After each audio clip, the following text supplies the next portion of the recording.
The Bite Me podcast is coming right up, and it is brought to you every week right here on YouTube by Freedom Boats. It is the best shallow running boat on the water, and there is a model perfect for you. The Chiquita 14, the Eagle 16, the Patriot 18, the Commander 21, the beautiful Warrior like I have 23, or the big boy that runs so shallow, the General 26. Chet Moore and Pooty can customize it however you'd like, and there's a dealer near you, whether it's the Boatyard in Kemah or dealerships in San Antonio, Beaumont, Corpus Christi, Port O'Connor, Houston, and Aransas Pass. Freedom Boats or freedomboatsusa.com.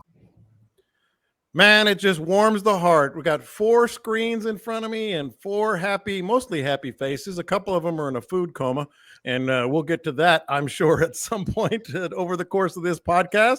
This is the Bite Me podcast. Glad to have everybody back. Captain Dean smiling, rubbing his belly. Captain Caleb half awake, rubbing his belly. Captain Scott, what the heck is Captain Scott doing here, man? It's been more than 3 weeks. We'll get into that in just a minute because I know a lot of the listeners are just kind of curious on updates, man. We're all outdoorsmen. Certainly, we're all interested in everything that has happened down in the hill country, and Scott is the man to talk to. But just a couple little things to get out of the way. We got a lot of great topics. Offshore, nearshore, jetty fishing. Yes or no? Well, we've had a big time yes, and we've had a big time no, it seems like, in the last couple of days. So we'll get to that. Obviously, where they were, how they did, what they noticed, some water temp discussion. Louisiana came in with an interesting report that we're going to get to. But, of course, let's get to it after I remind you guys to don't forget to subscribe to the podcast, wherever you get your podcast, iTunes, Spotify, Podbean, and all that. Group page, 11,200 strong, and then some. So join the group page. And of course, you can go to the group page and find all kinds of interesting things. One little programming note here, and I promise I'm not hypersensitive, but I feel like there was a little bit of a discussion on the group page about ads on this podcast. And I just want to make very clear, I don't like a lot of ads either. I'm just like you. I really am. And so I'm going to kind of pull back the curtain before we get to Scott. And just for those who were wondering and saw the post, etc., I cannot control what the podcast platforms put on there. I wish I could. I already opted out, just like I said I would on the group page, because I opted out of the Podbean advertisements that they place. It doesn't amount to a whole lot of money. I'm talking maybe $20 or $30 a month, but I can't control what the podcast people put on there. I will say this podcast has become a monster. Everybody and we've said it multiple times, and maybe some of the guys will want to weigh in on this. Everybody that I put in there, I never put more than 2 commercials in a row, 2 30-second commercials. So if you can put up with a minute of our friends, these are our friends. These are people that we trust. We say it all the time. I have turned down a lot of people. One yesterday, in fact, that I didn't quite know the product. I didn't quite trust the product. So again, I'm not trying to be hypersensitive here. I'm just trying to explain. I think we do it 2 or 3 times over the course of the podcast where I put in the ads because these are our friends and people we trust. I drive a Freedom boat. I love Chet. I go to the Boatyard for service. I love those guys. And I throw a baits reel. Down the list we go. Sawgrass rods. I really just love those things. And of course, our captains here, they have partnerships and friends that they trust.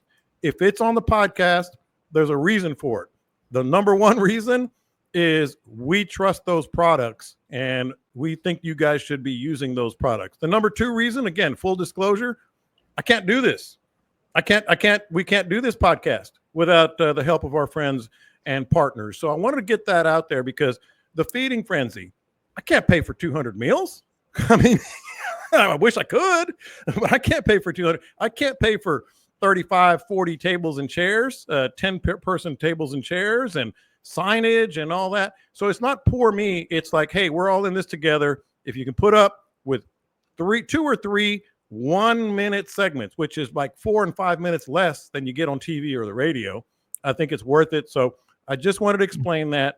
I gave Caleb a hard time because he was pot licking on the ads earlier. I actually texted Scott. I always like to say stuff in front of the person that I said behind their back. So Caleb, I'm going to say it right here, live on the air. I told Scott, hey, Caleb's pot licking. I would be more than happy to trade 1 month of what he gets out of the podcast for 1 month of what I get out of the podcast, because this is the only way that I make any money. I don't have trips. I'm not a captain. I'm not, I don't have my own partners and all that. So Caleb, I did say that, just full disclosure. I would like to point out, however, that should people get more mentions by Captain Caleb, then when you trade, you'll get more of what I get out of 1 month of the podcast. So it's a win-win, John. You are lying. That's simple math, dude. That's called. It's not simple math. That's Caleb math. I bet Andrew was fishing, wasn't he? Was it Andrew? I bet it was. I don't know, but these guys, I love them to death, and I didn't ever write down a business plan, but the business plan in my little noggin is, man, if Dean and Scott and Caleb can get a bleep ton of trips out of this, they'll be, in hog heaven. It'll help their businesses. It'll help their footprint. It'll help all their individual partners like Laguna and some of these others. And then I get what I can get from our partners that love having me do this podcast. So that's what we're doing. We just brought it all out public. I like to keep things public and transparent. I have with you guys from the very, very start. So there's that. Any comments on the whole clarity thing? Because there was a comment on the Facebook page about, hey, there's a lot of ads. It's not a lot of ads. It's like my YouTube videos. The platform is going to plug the stuff in. We don't plug this stuff in. And like John said, it's not cheap to run this deal.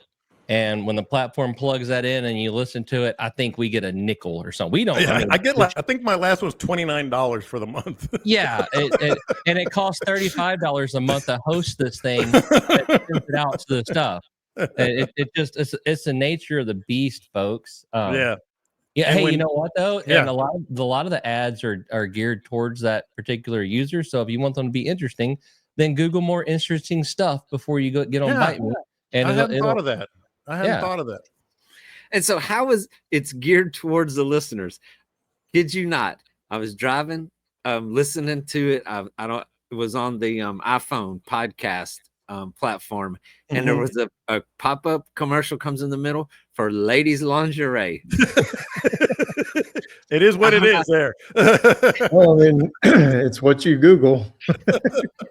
Mine is puppies. Hey, there's a puppy there. There's a kennel. I mean, I was like, how?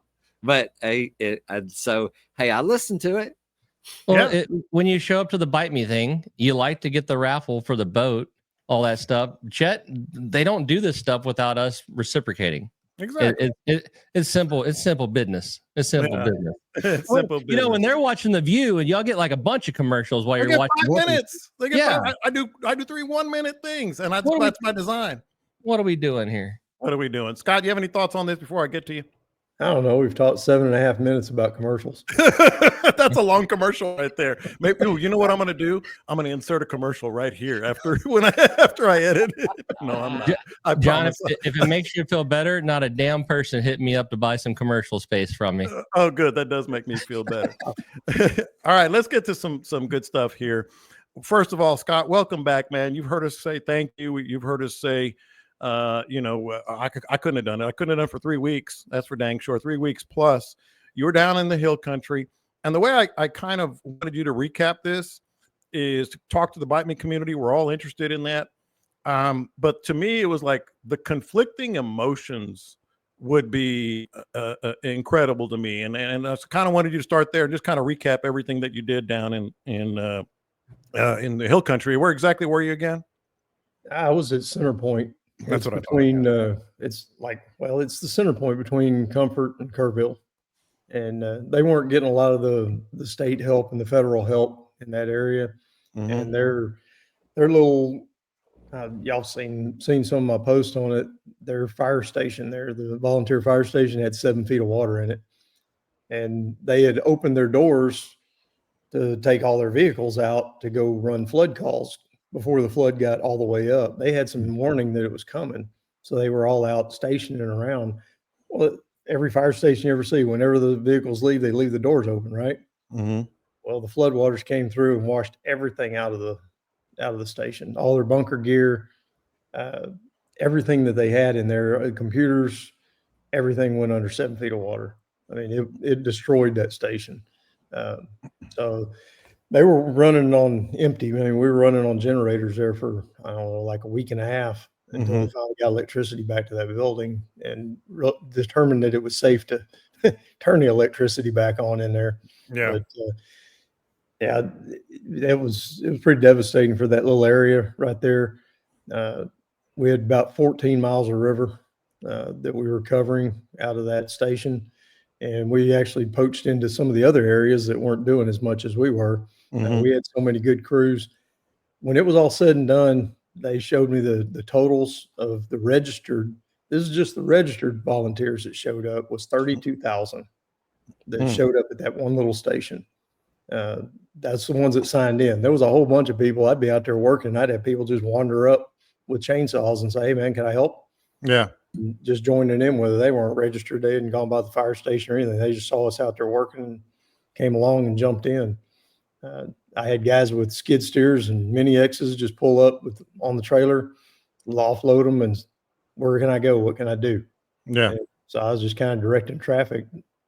The first few days I was on the skid steer. I mean, I was humping it, 12, 14-hour days on the skid, had anywhere from 4 to 20 guys with chainsaws in front of me, cutting our way through the tangled mess, trying to pick things apart. And then eventually they gave me enough people and enough equipment that I couldn't even run my skid steer anymore because I was on the phone. At one point I took a little 2-minute conversation with somebody just to square something up. I looked down afterwards and I had 52 text messages from different crews, different ones working. Where do we need to go? What do we need to do? How we need chainsaw oil. We need chainsaw fuel. And so I was just kind of directing traffic through that part. And then it slowed down. We lost a lot of volunteers after, the first weekend. And well, the second weekend of it, I guess. We lost a lot of people after that. And things slowed down and it got more to where we were concentrating. We had cadaver dogs out there from all over the country. And anytime we get a cadaver dog hit, then we were kind of like I don't know, just a small squad that would go out and start moving stuff for them. The cadaver dogs are hitting on these huge piles, and we would go out and dismantle the piles or get into a creek bed. That was the final one. That's the one that kept me there that last week. It was, we had 13 dogs hitting this one creek. And they kept hitting in the same spot, and we kept looking. And we put divers in, we put equipment in there, we dug it out, we did everything we could think of. And my divers finally, sounds gross, they found some tissue in there. And you said something about the weirdness of it. The conflicting emotions. The conflicting emotions was, we're looking for somebody's relative and we're looking for parts and pieces, just whatever. And it's almost like you don't want to find anybody, but you want to find them, And when we found those tissues, we had them sitting out not far from where we had recovered them, sitting out there waiting for somebody to come from the sheriff's office, pick them up, go run DNA tests on them and stuff. And we ran some more dogs down in there after we had picked that up, and the dogs had hit down in the creek. And we're talking about a creek that's got 40-foot tall sides that are about 45-degree angle or more. We had to build stairs. We used an excavator to build stairs down to the water to get the divers in. And we brought the dogs out, and, we'd only bring them in one at a time. And then the first dog we brought out ran straight to where that stuff was sitting in the shade under a deer stand and marked on it, on the tissue. So that's telling us it's more than likely human. And then we ran the second dog out of there, and it ran over there and grabbed the bag that I had it in Ziplocs, double Ziplocked. And the dog ran over there and grabbed the bag. And that's in double Ziploc bag up under a deer stand in the shade. And that dog ran probably 30, 45 yards straight to it. I mean, just immediately. So we turned all that in. I hadn't got any results. I hadn't heard anything, but they gave us case number and all that for Kerr County, and they're going to send it in for testing. Yeah. Now, again, not to get too graphic or anything, and I hate using this word because it feels dirty just saying it, but what was your level of success in terms of finding, things? I mean, we got everybody but two that are on the list. Mhm. And we were feeling like that one of the two was in that creek that we were in, Mhm. and that's what we were working towards. We ended up finally having to just call it because we did absolutely everything. We called it. I called. I mean, that was one of the cool things that I could call and say, "Okay, I need this. I need a 50,000 pound excavator and an Mhm. operator." Okay, here Yeah. it comes. You know, it'd come pulling up. You know, an hour or two later, they whatever we needed. Well, I Mhm. needed a amphibious excavator. Mhm. It's Oh in God. Louisiana, and they go through the marsh and make the canals and stuff in the marsh, and it's basically a floating excavator. It's about 30,000, 40,000 pound excavator on floating tracks that look like oversized. Uh, I mean, just uh, huge tracks that float, and they Mhm. got ballast in them and all this stuff. They can pump them full of water and make them sit sideways and do all this. Pretty amazing piece of equipment. I don't know how Mhm. much that some of it cost. They brought that thing in from Waco and Man. drove it in overnight for us and parked it out there and said, "Okay, here we go." Yeah. And we dug down. That creek was about you could almost walk on the stuff on the top that was floating. Mhm. And then you had the divers going in there saying, "Okay, well, we got that, and then we got about a foot of water, and then we got sunken debris underneath that that's about a foot and a half, and then we got about 2 feet of mud, and we feel something hard down at the bottom. Maybe it's clay, maybe it's rock." And I had the landowner there. That ranch has been in their family since the 1880s, Hmm. and he said it's a spring-fed creek, and the bottom of it is solid limestone. Uh, Mhm. None of that mud, none of that stuff was in there prior to this. Hmm. So that's what we dug out with that Yeah. amphibious. I spent 2 days digging and digging and digging. And every scoop, we'd run a dog on it and cart it up to the top. They put it out. I had firemen from Kansas City that were there, and they were spreading it all out and then running the dog on these. They'd put it on big tarps and just Yeah. spread all that stuff out and then run the dog on it and try to find bits and pieces and all that. And it was just amazing the amount of work and the amount of manpower. I And mean, human compassion. yeah, You were everybody was telling me, bought in. yeah, you were Yeah, talking about the food you were getting, the yeah. housing, etc.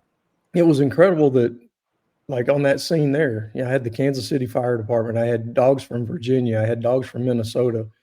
I had dogs from, uh, God, where was the other one? I forgot. It's the Carolinas, and they're all just coming out there, and everybody's bought in. It wasn't like, "Oh, we're going to work. Yeah. We just got to do this." Every single person was like watching every scoop being taken out of there, just praying that it was, we were Mhm. going to solve this mystery. Yeah. But unfortunately, we got everything done at the end, and we weren't successful on that one. Yeah. Well, we're going to promise we're going to get into more fishing discussions and regular um, bite me topics. I want Caleb and Dean if they have anything to add before we move on to add that. But I want to just say this real quick. We can't thank you enough. I know they can't thank you enough, but I'll add this. You can thank Scott. You can't thank him enough, but you can thank him because I know for a fact that Scott's skid steer got beat to hell, broken, doesn't start anymore. I know for a fact that Scott's truck had a limb fall on it, busted up the entire front panel. I know for a fact that Scott, and this is just from conversations, Scott's not telling me any of this. This is just something I want to say. I know for a fact that he probably, well, I don't know if I can put a number on it, but thousands of dollars of trips that he passed to be able to do this. If I had to guess, I would say it would probably be in the $10,000 range. You were out basically between the truck and the skid steer and the trips you lost and everything else.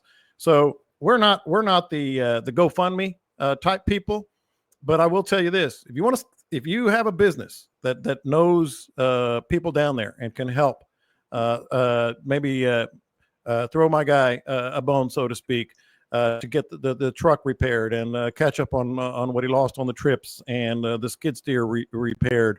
And I don't mean to embarrass you, Scott, but I'm saying it. Reach out to me, reach out to Caleb, reach out to Dean, hell, reach out to Scott. We've had some people that have owned skid steer, heavy equipment companies sponsor the feeding frenzy. So that's what I want to add, and I don't know what Dean and Caleb want to do. Go buy you some pictures at scottnoelphotography.com. There you go. A lot of pictures. There'd be a lot of pictures. A lot of pictures. Scott sacrificed a lot to do it, but there wasn't a better person to have out there. When he said he was going out there and he was going to help, I knew he'd be running the show within 5 or 6 days, and I think it took him. The second day, he was like, "My guys." I'm like, "Okay." I was like, "Okay." Oh, he was all. Remember, he was all butthurt because he had to sit on top of the hill so everybody could call him and coordinate. He couldn't be down in the hole no more. That's what I went for, was to get in there and be in my skid and do the work. And the next thing I know, I'm supervising 100+ people, and I don't even know how that happened. What about that dude that had been on like 50 different deployments that you were talking the guy from about? Mexico? Oh yeah. That Chino, man, that guy is something else. John needs to write a book on him. I've got his contact information. He has been doing this search and rescue since 1985. He's 78 years old.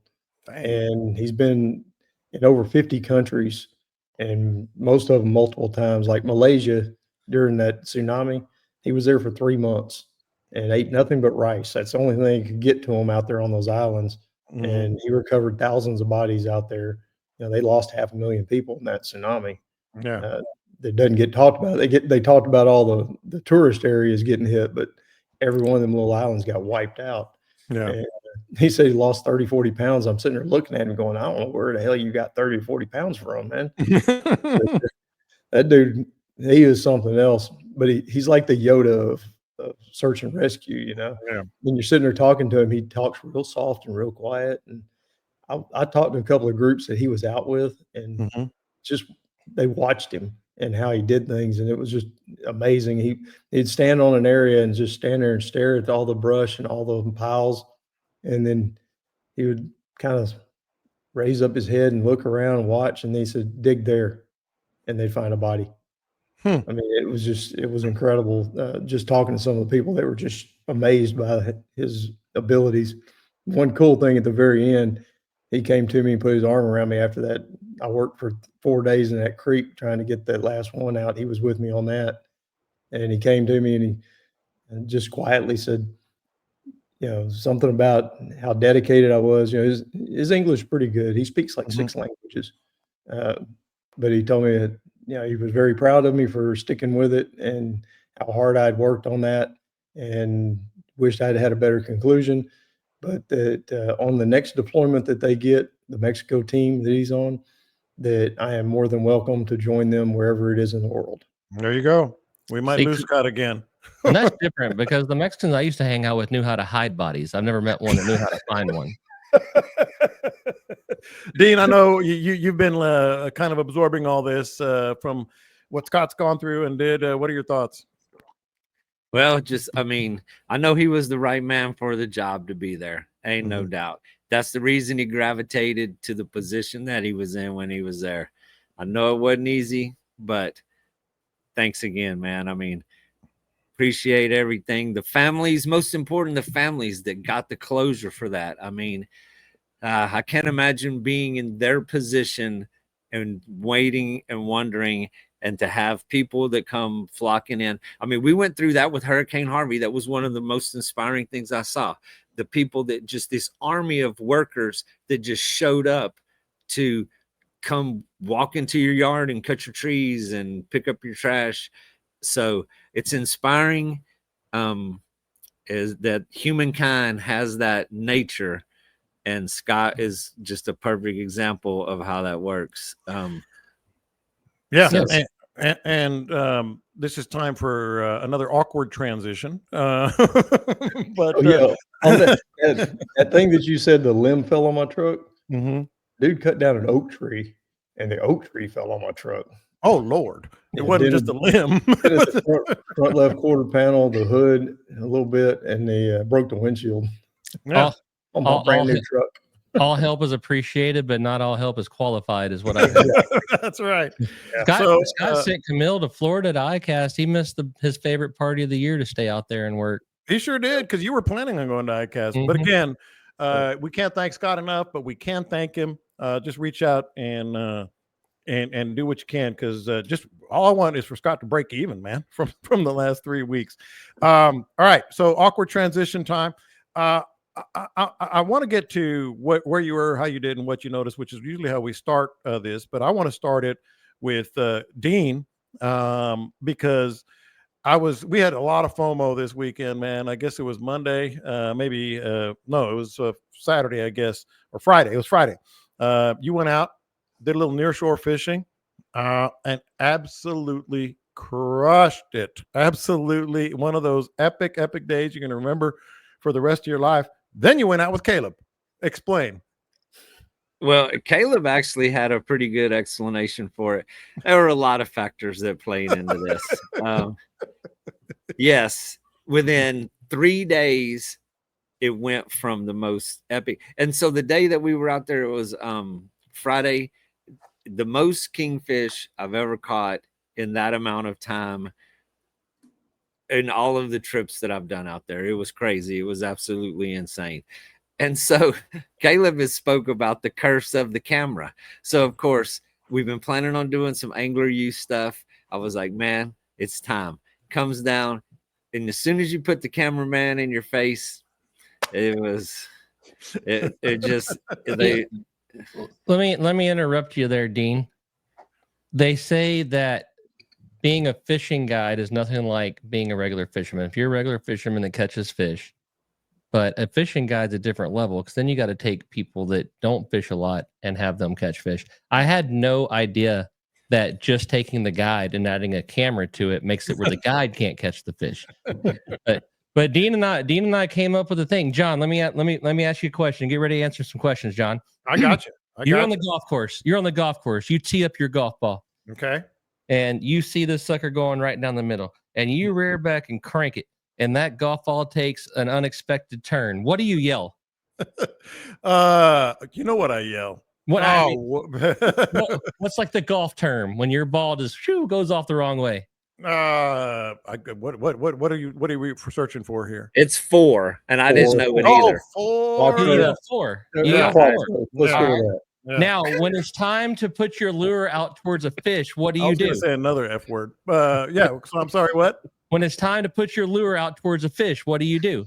I say, let's go. No, God, what is the action called? Cast. So Yeah. you got a really screwed up, didn't see that coming 4, and then you cast. That's where forecast comes from. It's Latin. That's not true, but go ahead. Yeah. You're on a roll. Ways for that one. You're on a roll. It's Latin. It's Latin. And all of that being said, so over the from Friday to today, the wind blew, the water was off color, the blue water was not up to the shore. It was still green, it was still beautiful, but it was streaked. It just wasn't the same. So I mean, it just goes to show that fishing is the same all around the world. But 2 the days wind was later, down when you went with Caleb. oh, now that's another part of the story. So the forecast, man, I'm sitting there. And so well, actually there's more before that. So Sunday evening, we were all set up that Caleb was going to come down on Monday. I'm looking at the forecast. It's, man, the forecast for Monday does not look as good as Tuesday. I'm like, let's postpone. I get up Monday morning. The wind is 0.4. It was slick. It was flat. And I was like, oh man, hope I did. So then Caleb comes to town. We're sitting there. We're looking at the forecast. It's forecast 2 miles an hour from the west. Okay. I'm like, okay, I'm not too worried about that. We hit the end of the jetties this morning. There's 4-foot rollers. I don't know what the wind speed was, but it was way above the comfort zone. We're there.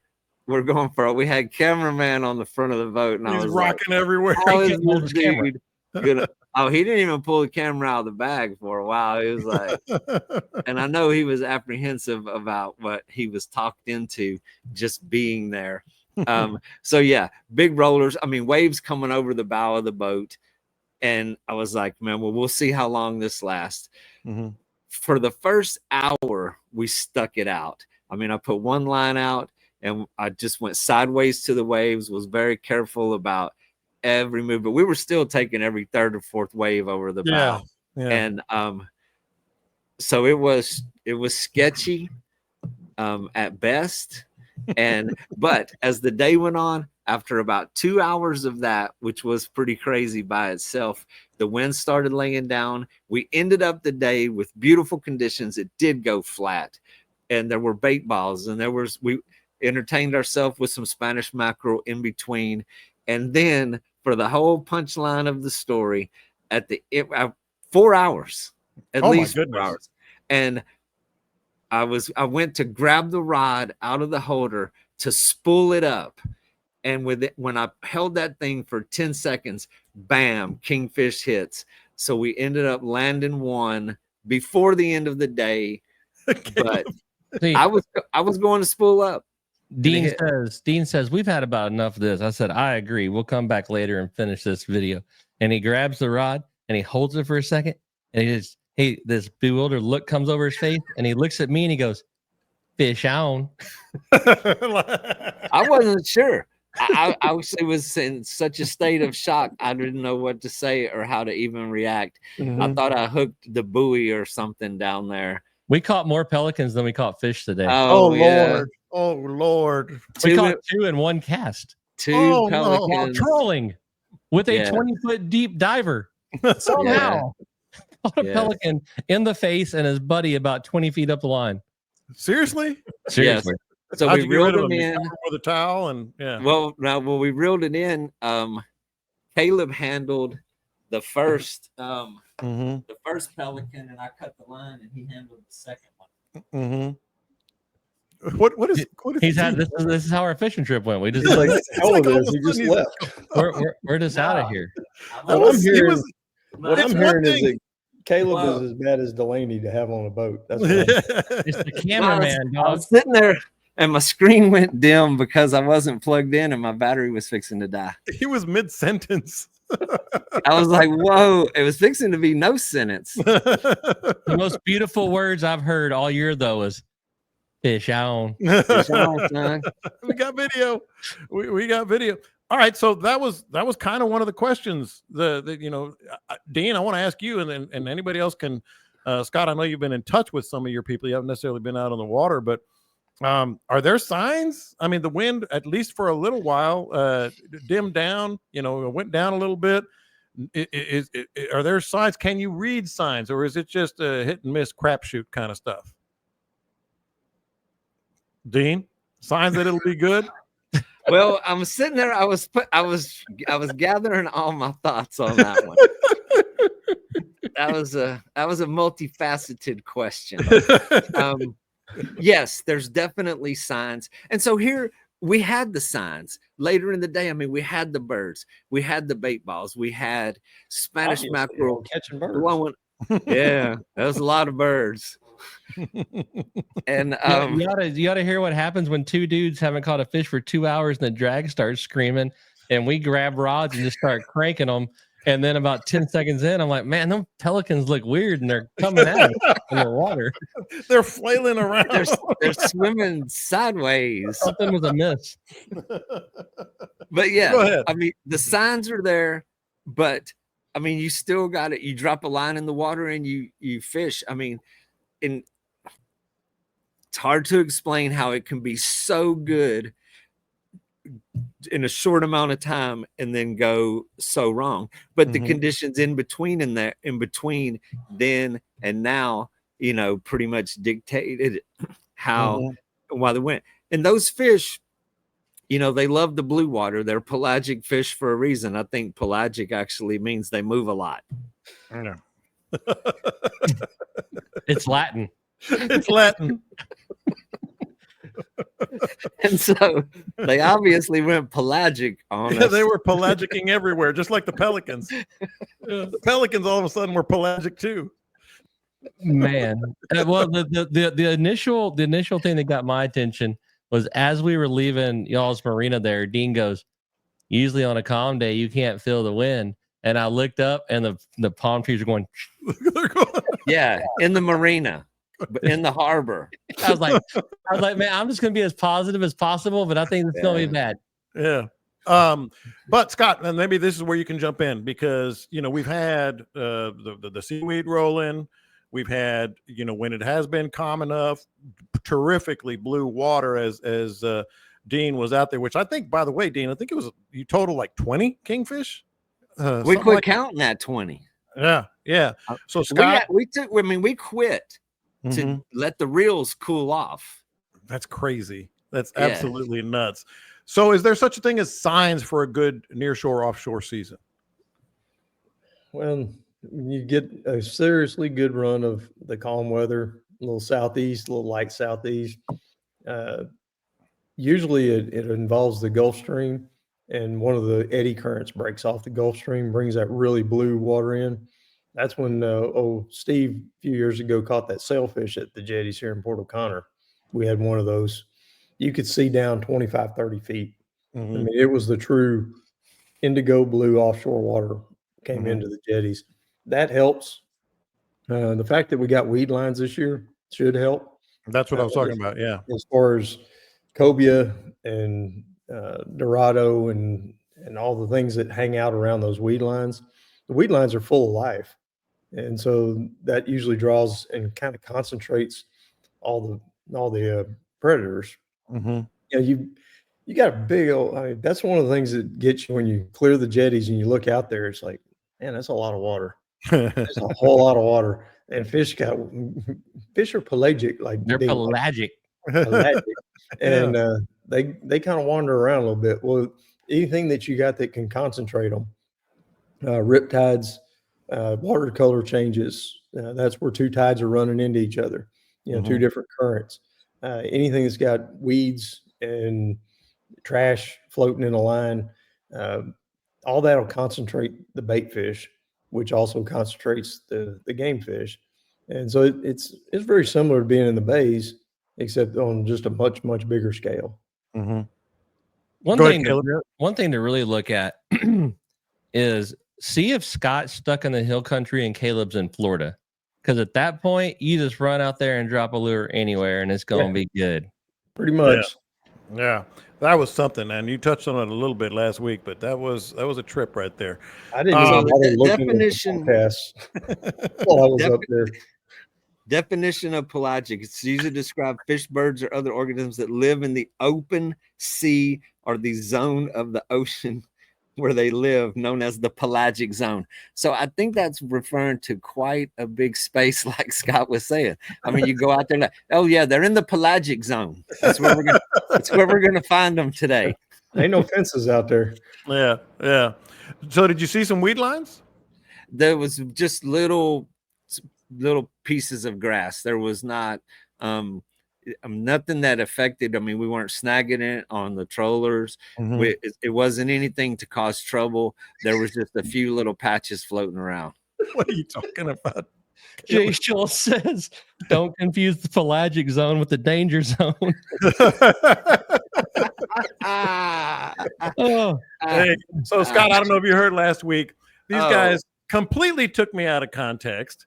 Because we were talking only one of us took you out of context. We were talking about Ozzy Osbourne passing, and it got me thinking about, I have this song that I always play for my kids, heading out. You want to get cranked up, you want to get crunk, as the kids like to say. And so I was talking about Ozzy Osbourne, and I said, I play Danger Zone. Well, all of a sudden that turned into Ozzy Osbourne recorded Danger Zone. Yeah, I heard it. I listened to some of the ones I missed on the way home. It was a long drive back pulling that skid steer. So two things. The kids that said crunk are now 40 because I think I was one of them. Yes. But second, on the putt out, Dean said, I think that John actually meant like that's the song he likes on his boat. I think that he was just shifting subjects and moving on. I said, you know what? You're probably right, but we're going to screw with him anyway. I'm just surprised you didn't play Ice Ice Baby. That's expected out of Caleb. I was listening to Queen. I don't want to hear it. Yeah. Oh boy. Boy, we transitioned well there. It's it turned into a whole different where do we go from here? I'll tell you where we go from here. Let's talk about real quick. You know what? Let's skip where you were, how you did, and what you noticed this week, and we can just add that to the end of the show with what would Scott, Caleb, and Dean do. So let's go here. and that is the water temps. You know, the water temps, we've talked about it a few times, but you guys, you know, and here's the question completely that I put together from a couple actually, and thank you to the listeners for reaching out with me with questions and such. Water temps and freshwater runoff. Now, we established not from the Guadalupe, because that, you know, obviously there's dams and such like, but apparently Trinity and East Galveston are getting much lower salinity levels based on Lake Livingston and Lake Houston, which we know they will let water go. So the combination of rising temperatures and the salinity line, so to speak, moving in these bay systems, is it just a no-go, or how do you approach something like that? Caleb, you look like you're ready. Let's talk about the most important thing between you and that potential fish of a lifetime: lines and leaders. Seagar, truly the best. They've been doing it at the highest level since 1971. People always ask, what do you throw? I throw Seagar. The double structure fluorocarbon is virtually invisible in the water and has exceptional strength and castability. And if you love and trust Seagar fluoro, you're going to love the braid. Man, bait casters, spinning reels, inshore, offshore, it's the absolute best and the only braid I throw. It's Seagar, the best quality, the most trusted name in the game. Get to a great retailer near you like Fishing Tackle Unlimited or Anglers Anonymous. Visit Seagar.com. That's Seaguar. Seagar, always the best. Eddie, man. Yeah, so it ties right in with what is Caleb's seen. I fished 3 days on the middle coast last couple of days, and then 1 day on the lower coast. And water temps, you better get your fish caught by 8:30 in the morning. At 8:30, they're done. I mean, everybody hold on to your panties when I say this, but I got up at 4 a.m. 3 days straight to be at my fishing spot at 6 a.m. I didn't even know what time the sun came up until the first day. And we caught them pretty dang good until about 8:30. At 8:30, and we were in amongst a bunch of fish. And at 8:30, done. Don't even try it anymore. It's over. And then this morning and at the jetties, you know, about 9 o'clock, Dean is like, yep. Let me back up. Up here, the middle coast, the water temp on the flats was like 89.8 by midday. And then in the evenings, we fished a couple evenings too. It started at like 89, and then it would end the day at like 88. Mm-hmm. And then this on the flats yesterday at Dean's, what was it, 91 and around 91 degrees. 91. And then we were in 60 feet of water at the jetties, and it was 85, I think, on the surface, right? Yes. So, I mean, general observations are my bites. I mean, we had good bites all week last week, or I don't even know, a couple of days ago. Daylight until 8:30, and then like 7:15 until dark. In between that, man, slow. Freshwater wise, man, I've just been getting away from it. Really, you know, in Galveston Bay, and I haven't been over there fishing, so I can't speak to it a whole lot. But I'd imagine that, you know, there are just areas of the bay that are saltier than others. But what I've been doing is finding coves and pockets and creeks and back lakes and stuff that freshwater runoff isn't going in. And that's been even some of the lakes that have a bunch of freshwater in them, I could find a shoreline or something that was just greener than everything else and just kind of staying away from the freshwater. Yeah, Scott, this may sound crazy, but in the summertime when I was fishing, not so much where we are now because Aransas doesn't have very much runoff at all. But even if the water temps were high, I used to kind of like when there was freshwater runoff in Sabine and Trinity, because you could go to the other side and find the saltwater line. It's easy to see. And then you kind of, even in the hot temperatures, almost no matter, and I'm interested on your thoughts on this, no matter, you know, what time of day it was, if you could find that salinity line, they automatically stack up on that line. And that fresh water coming in is probably a little cooler, you know, coming out of a river and being a little deeper and then spreading out into the bay. So it probably mitigates the high temperatures a little bit. And it's going to mix, you know, it's going to mix in with the saltwater some. You see the hard line, but there is some mixing going on there.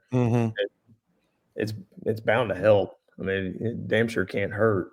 But the best thing that usually happens in the middle of the summer is a good, strong incoming tide that we get with one of these tropical disturbances. If we get that, it'll start pushing that deeper Gulf water in, and we get one of those big tide pushes and it just kind of flushes the bay.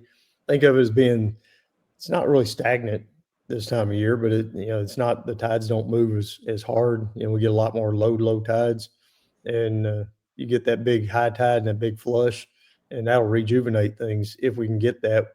And hopefully we get that without taking on a tropical storm direct hit anywhere. And couldn't agree with Scott more. The one thing that bails us out from the dog days of summer and those temperatures is tropical activity offshore. And I've said this forever.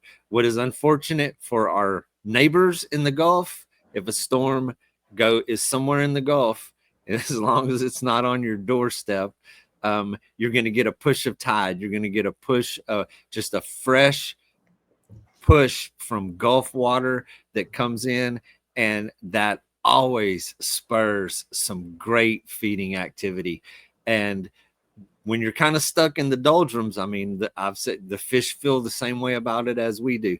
They get lethargic, they don't eat as much, and they don't eat as often, but you get a push. And a lot of times, I mean, we get these big mega schools of reds that come from the jetties, that come from around the ferry landings, and those that get pushed onto the flats when those tides come in. It's been some of the best days of summer have been on a storm tide. Dean, I wanted to ask you this, because that's exactly where I was going. I know Scott has a lot of experience with this as well. What about, even if it is a little windy and you don't want to go, near shore or offshore or whatever, a lot of people, when it's hot like that and the water temps are up in the bay systems, they fish the protected side of jetties. How much of a difference does the water temp make there? Is that a sound plan? I mean, the water temperature is going to be the same on both sides. I mean, it's not enough distance to be a big temperature difference. But what I do when the winds are lighter is fish deeper water. You fish the drop-offs. I'm looking for 4 to 6 feet of water along the edges of channels, just access to deeper water.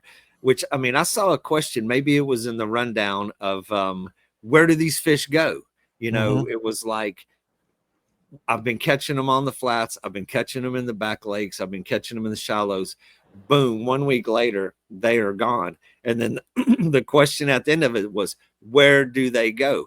Well, by process of elimination, you know where they're not at. They're not in the flats. They're not on the shallows. So you go to the next stage. You go, well, where could they be? Well, they're in the channels. They're on the edges of the flats.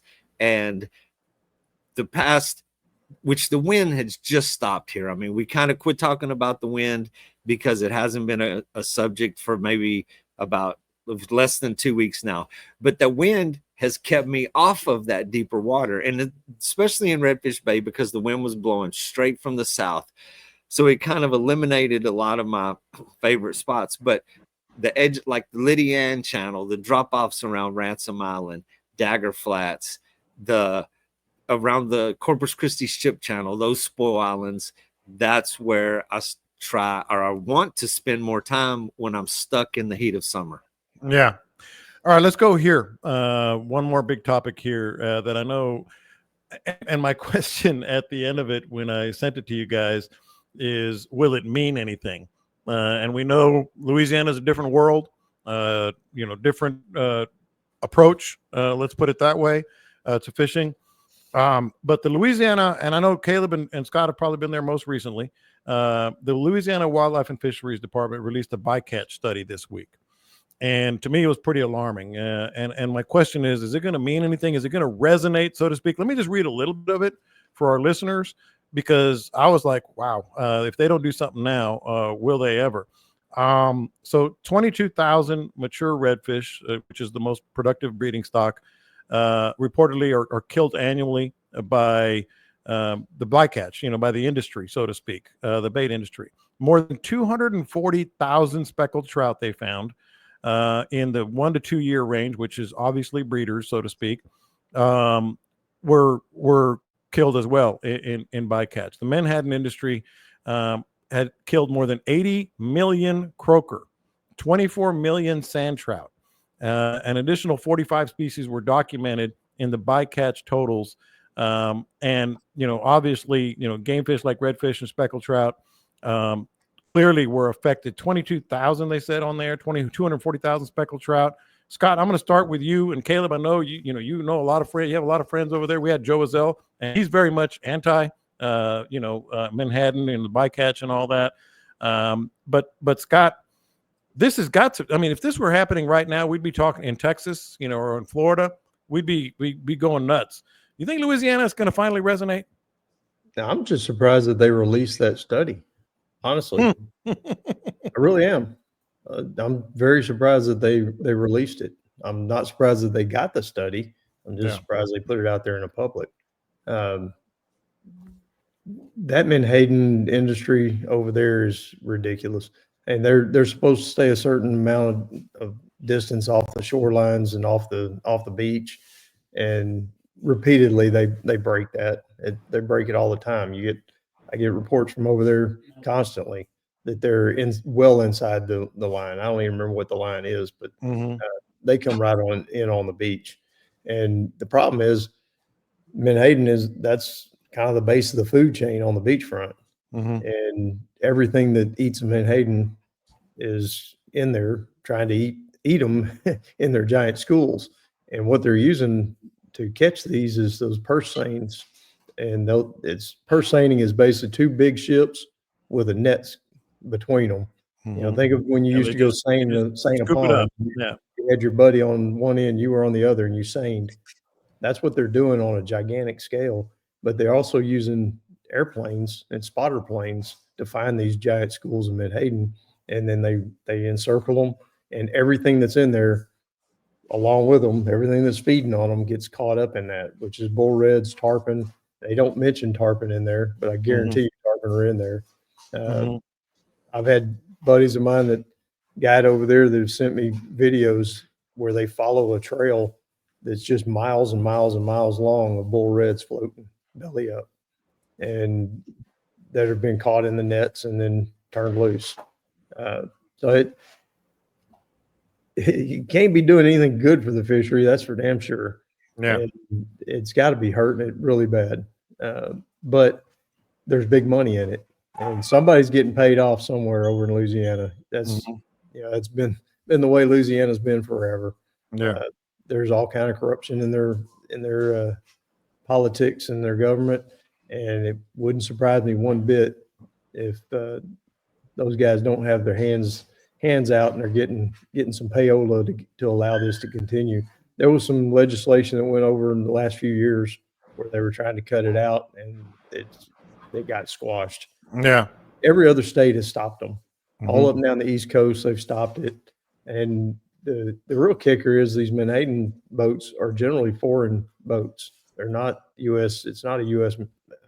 deal. It's out of the country that's coming over here and doing that. And they do it for the fish oils. Fish oils become a huge deal in the marketplace, and that's why they do it. Is Menhaden is a really oily fish. That's why they're so plentiful and so good for all the fish that feed on them, because they're high in protein and the fish oils. Yeah. Yeah.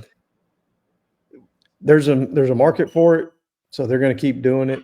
And as long as Louisiana allows it to happen, that there's no stopping to it. Hopefully this little survey or study that they put out, maybe it opens some eyes to it, and finally they step in and do what the other states have done. Well, Caleb, that is a perfect transition to you. You've kind of been boots on the ground in Louisiana a lot the last few years. Is it resonating with guides and fishermen, and or do you think, like Scott, I'm just surprised that they even released the study? It's it's just like anywhere else. It depends on what guide and what his mindset is. I talked to Joe for an hour out at ICAST, and he was very much like, "Hey, I'm glad this is going to help. This is something we need." Other guys are, "Oh my God, how am I going to feed my family?" It's the same sort of thing. And I mean, before we went to the short limits over here in Texas, before we went to the 3 trout, and frankly, get mad at me if you want, I wish we go to 1 redfish. But it was before that. I've said it multiple times on Facebook. I've said it multiple times on here, YouTube, whatever. If you don't regulate yourself, eventually the state's going to come in and regulate you. So when that happens, when these studies come out, whenever all that happens, and it does get cut back, you know, maybe it's on you. Yeah. But Scott and Joe and I and a lot of the Louisiana guys, we're going to say the same thing about the pogey boats. That's terrible. And frankly, after the study came out after the freeze here in 21, and we found out that East Matagorda Bay had lost 103 trout in the freeze. You can't let that go. I don't know if these numbers aren't a little bit. They might be low. They might be a little bit low. Yeah. But again, it depends on the guide. You know, some of them are happy that the guide limits got taken out. Other ones probably aren't so happy about it. Well, one of the things with that 22,000 mature redfish, we're talking about big bull reds, and that's your only breeders. Redfish don't breed until they reach about 30 inches, and then they move offshore. Those are the ones that those boats are picking up and killing. So let's just take 22,000 bull redfish out of the breeding stock, and what's that going to do to the inshore? Yeah. It can't help it. It's got to cut down on all the breeding. And those fish, you know, I mean, some of those fish are, you know, 15, 20, 30 years old. And you're just wiping them all out all at once. That's what happened here. The same thing with the purse seiners. That's when the blackened redfish craze came along way back in the late 70s, early 80s. And that's what cratered our redfish populations here. And that's why we have hatcheries. That's why CCA's around. That's why Save the Redfish happened, making them not a commercial catch anymore. Was they were using purse seines and going out there and targeting these giant schools of breeding fish on the beachfronts, because we've all seen them. We've seen the 1,000 redfish, 2,000 redfish, 10,000 redfish swimming in one big school out there in the breeding schools, and they were spotting them by plane, running those purse seines out there the same way they're doing these pogies and encircling them, and they were wiping out every redfish that was out there, every one of the breeders.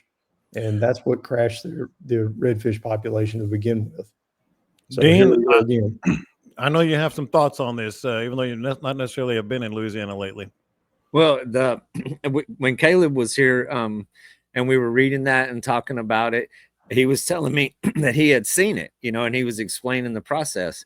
If you actually want to see it, I went to YouTube and did a little search on pogie boats, how they work, and you can watch it. I mean, there's videos in action. There is kind of like company, the boats that show what they're doing.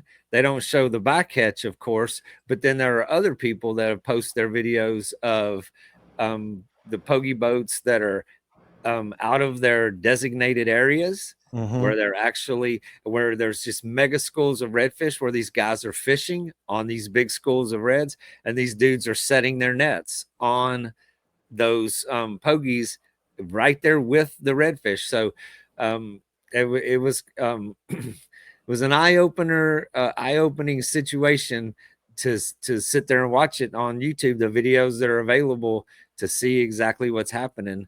But it's a lot of money. And that was another thing, you know, it goes, what they use that oil for is in hundreds of products.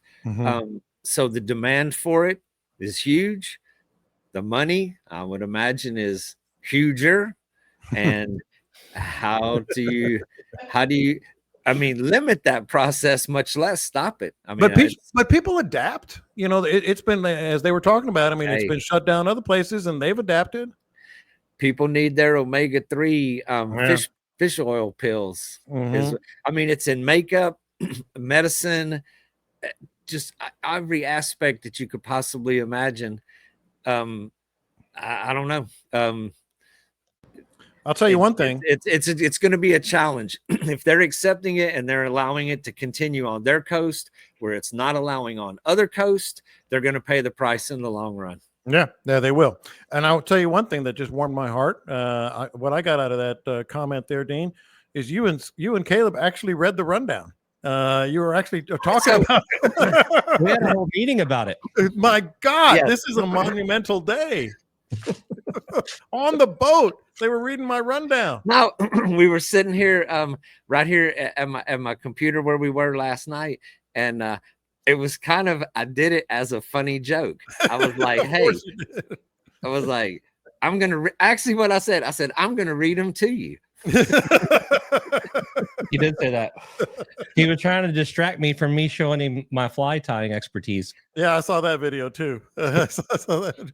Man, I think I'm kind of tearing up here, man. You guys actually read the rundown. Sentimental. He goes from calling me a potlicker to being proud of me in one show. That's how it usually works. Like you were saying the other day, that's how you know you're a friend. When you can do stuff like that. Every once in a while in fishing, a reel comes along that changes the game. That reel is here, and if you're not using one, your friends are, and they're probably catching more fish. For sure, they're fishing with more confidence and comfort. Bates reels are the fishing industry's original CNC milled, one-piece aluminum, low-profile frame, built to last, it's built to fish. All Bates reels saltwater ready and good to go. You know I've got them on my boat. You should too. All reels, 3-year no BS warranty, and they mean that. And a 30-day money-back guarantee. If you're dissatisfied, you will not be. I say it all the time. It is true. No bull, just Bates. All right, so we're going to combo the where you were, what you saw, what you did, and what you picked up on with what would Scott, Caleb, and Dean do. I'm going to start with Caleb, but I do want to say this. Dean has got more pressure on him this weekend than he's ever felt in his entire life, ever. School, Now, look, work, fishing. I've been praying for rain for 3 months. I'm gonna fall down on my knees with the Bible tonight. The reason is, I don't know how this even started, but weakness. Well, yours is weakness for sure. But the fact that my wife, who hasn't been fishing but 2.5, 3 years at the most, Carrie, Dean's better half, and my daughter, who fished a week and a half ago for the first time in 2 years, decided to enter hotties on the harbor. And oh, by the way, how about Dean take us out there? Because I sure as hell didn't want to. And so they said, so you got a couple of 60-year-old women and my daughter. Oh, whoa. Or whatever it is. Couple of, yeah, maybe I need to edit that out. I know Carrie's gonna be mad. Couple of 45-year-old women and my daughter who hasn't fished in a while. I want to act like that just happened organically there out on the tournament. So I'll let you sort of think about that aspect of what would you do, Dean. But Caleb, how'd you do? What'd you see? And what would you do? The water is going to, at least the forecast, as you put it, is that the water will lay down a little bit. The first 4 letters is something bad going on. I'm just throwing, and it ties right in there with the fishing. Man, like I said earlier, it kind of pick what you want to do, but early in the morning, late in the evening. Personally, Cade and I are going offshore tomorrow to catch chicken dolphin. You were talking about weed lines earlier. Apparently, they're about 30 miles out, and so that's what we're electing to go do. That's a good strategy if the wind's down. Yeah. Well, I mean, here. Let's put it all into perspective. I went down yesterday afternoon to do a trout and redfish video on the flats with Dean, and we fished late in the evening until dark. And the results dictated the title of the video to be "Why We're Going King Fishing in the Summer." It was a brutal grind out there. So the deeper water, and I think I could be wrong. It could just be the forecast, but the surf's supposed to look pretty good, kind of up and down the coast this weekend. The West Galveston surf on Surfline looked better than the Matagorda surf. Mm-hmm. But throughout the weekend, the surf looks a little bit better. So if you can get out there, that would be my suggestion. And it's hot and tough right now. All right, Scott, I'm going to let you. Dean is still marinating on how he's going to approach this weekend. But Scott, when I was in Sabine, I used to call this short rig season. Head out to those little 9-mile, 7-mile rigs and see what I could find. Maybe that's an option. But what else would you be thinking this weekend? That Wednesday's like it's been, hit the surf for trout. Mm-hmm. That'd be my go-to. Be there at daylight and throwing top waters on the first gut, second gut, and once the sun gets up a little bit, then go offshore. head to the beachfront and spend some time looking for weed lines and cobia and triple tail and tarpon, all the different things that cruise up and down the beach. I'm going to be taking, remember Mr. David McWilliams that was at the event there with Chuck Nizer and our young man that makes lures. The frenzy lures. Dylan, David got a hold of me yesterday and asked me if I was free for Saturday. And David's being roped into taking his daughter and her friends out dolphin watching on their boat. And apparently Dylan's not really big into dolphin watching. And Good he for wanted him. to fish. So David's going to put him on my boat. So me and David are going to go out and we're going to have us a good time. Nice. We're going to go out there and we're going to see what we find and just go have fun catching jacks or bull reds or just, we're going to throw some stuff, see what happens, see what eats. Yeah. Dean? Well, I'm going to do exactly what Scott's doing. We're going to go out there. We're going to have a good time. We're going to see what we can catch. Hopefully it rains and the tournament gets canceled. I'm looking at the forecast, Dean. It ain't nothing but sunshine balls on there. Man, come on. But so in this tournament, the we have a chance. All right. I always feel like I have. Well, I mean, you're entered, so that's a chance. I mean, you can buy a lotto ticket too. We got a chance in the raffle. That's right. Buy extra tickets, but so it's a big fish contest. So it's one big red for the whole team, or your biggest trout. So trout closest to 20 inches, very doable. And if you can get that one redfish, that upper slot, 27 plus incher, I mean, you're in the game. But what I'm doing is I'm sticking to my game. We're going to be competing against all of the croaker chokers and the dead bait and everything else that goes with it. But we're sticking with lures, man. We're sticking with plastic. We're going to do it our way. I got confidence. I mean, Jan is good. She might be, you got to give her more credit. She's somewhat new to the game, but she's got skills. She has learned from the best. Carrie is she's a nutcase up on the front of that boat, man. I mean, if the boat is parked, she is throwing. And she's even tells me, she's like, I don't want to hear none of your guide talk. She's like, is the boat moving or not? Because I'll start to tell her what I'm thinking. She's like, is the boat moving or am I fishing? So, and Leah does a good job. I got to tell you, I took her out and she was on it. As sarcastic as I have been, I mean, I got faith in these ladies. So Bill's asking where her invite is. She's a ringer. She is a ringer. Look, I've gone too far with this program already. Keep in mind though, Dean, I'm entering. Will give you a hard time or what? I 4 flinging hooks. There's no place for me to hide. Keep in mind though, Dean, it's just one fish, one trout, one red, but I'm entering all the side pots and it's like a fundraiser tournament. It's not a big money prize. You win a trophy, but the money is in the side pots, so you can bet. And like I said, I'm betting on the other guys. But see, that throws it all off, because the secret is you don't ever enter the big fish side pot, because that guarantees you're going to catch a big fish and it helps the stringer. So I don't know how to work this whole situation where you want the side pot and not the stringer. Hey, if anybody's going to be around Marble Falls this weekend, I'm going to be up there at the Formula One boat races. I don't know if I get to drive the rescue boat or just ride on it or whatever.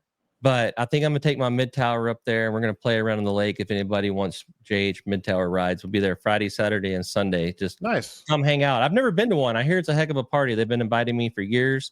And if you're around Marble Falls, come hang out this weekend. Good deal.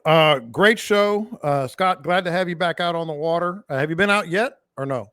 No, I've been trying to catch up. Been working on the skid steer, trying to get it started again. All that good stuff. Well, let's get the Bite Me family, the Bite Me community in on that, and let's get Scott going again on all those fronts. You guys definitely definitely it's going to be a fun weekend. I'm going to be out on the water, but I can't be on you can only have one captain on the boat. So I'm going to be maybe trailing them, taking pictures and videos, et cetera, of the escapade is what I'll call it. Don't forget to book these guys as much as you can. Dean, you got something? Dean's wearing pink, isn't he? You keep your distance. You keep your distance away from us. I won't be pot licking. That's Caleb's job. All right. So you guys really appreciate it. Fun show. Great to have the whole gang back. Don't forget to subscribe as always. And you guys definitely appreciate it. Book my fellas if you can. It's going to be a blast. You're going to have all these stories and definitely try to catch some redfish, probably catch some redfish, catch some fish all together. Go ahead, Scott. That's one thing I wanted to get. Dean and I have talked about this.